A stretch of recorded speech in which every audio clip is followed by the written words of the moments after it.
একটা সেল গঠন করে দিয়েছি ডিএমপির ক্ষেত্রে। ডিএমপি কমিশনারকে আমরা অনুরোধ করেছি আমাদের যে ট্রাফিক ডিপার্টমেন্ট আছে তাদের সাথে বসে আমরা কিভাবে যানজট কমাতে পারি তারা এক সপ্তাহের মধ্যে আমাদেরকে একটা রিপোর্ট দিবে। যেমন এখানে ব্যাটারি চালিত রিক্সার সংখ্যা সীমাহীন হয়ে গেছে। ভিআইপি রুট সহ মেইন রুট যেখানে আছে, যেখানে নন মোটরাইজ ভেহিকেল চলার কথা না, সেই জায়গায় অসংখ্য এই ব্যাটারি চালিত গাড়ি চলেছে। এটা কিভাবে নিয়ন্ত্রণ করা যায়, এবং আজকে আমরা বলেছি পরীক্ষামূলকভাবে উত্তরা থেকে মানে যেটা এয়ারপোর্ট রুট থেকে শুরু করে এই ভিআইপি রুট হয়ে সচিবালয় হয়ে এই রুটটা চলাচলগুলো সীমিত করব, নিয়ন্ত্রণ করব ব্যাটারি চালিত গাড়ি। তারপর পরীক্ষামূলকভাবে আরেকটাতে যাবো গ্রাজুয়ালি। এইভাবে আমরা যানজট মুক্ত হওয়ার চেষ্টা করব। আমরা অনেকেই জানি, তারপরেও আরো কিছু খুঁটিনাটি বিষয় আছে, এগুলো পরীক্ষা নিরীক্ষা করে আমরা বলেছি একটা রিপোর্ট দিতে।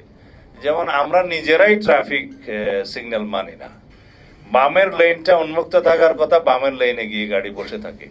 তো এগুলোর জন্য আমরা সিটিজেন হিসেবেও আমরা দায়ী। আমরা এই সচেতনতাটা আবার সৃষ্টি করতে চাই, যাতে আমরা প্রত্যেকে ট্রাফিক আইন মেনে চলি এবং ট্রাফিক পুলিশকে সহযোগিতা। আমি প্রথম দিনই মন্ত্রণালয়ে যোগদান করার পরে আপনাদের নিশ্চয়ই মনে আছে বলেছি যে চেইন অফ কমান্ড থাকতে হবে, এস্টাবলিশ করতে হবে।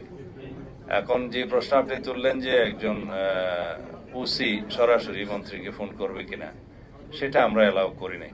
তবে মন্ত্রী যদি প্রয়োজন মনে করে যে কোনো লেভেলে যোগাযোগ করার, সেটা করবে, কিন্তু চেইন অফ কমান্ড ব্রেক করে যেন নিম্নপদস্থ কর্মকর্তারা তার উপরস্থ কর্মকর্তাদের ডিঙ্গিয়ে সরাসরি তার উপরস্থ কর্মকর্তাকে যোগাযোগ না করে দিয়ে সেই সিস্টেমটা আমরা চালু করেছি। ইতিমধ্যে সেটা প্রতিষ্ঠিত হয়েছে। এই মেসেজ আমাদের ডিপার্টমেন্টের সবার কাছে গিয়েছে। তবে পুলিশ কমিশনার বা আইজিপি যদি মনে করে যে কোনো লেভেলে উনি যোগাযোগ করবেন, সেটা করতে হবে কাজের প্রয়োজনে। এখানে চেইন অফ কমান্ডটা বজায় রাখতে হয় নিচের থেকে উপরে, কিন্তু উপর থেকে যে কোনো প্রয়োজনে যে কোনো লেভেলে যোগাযোগটা রাখবে।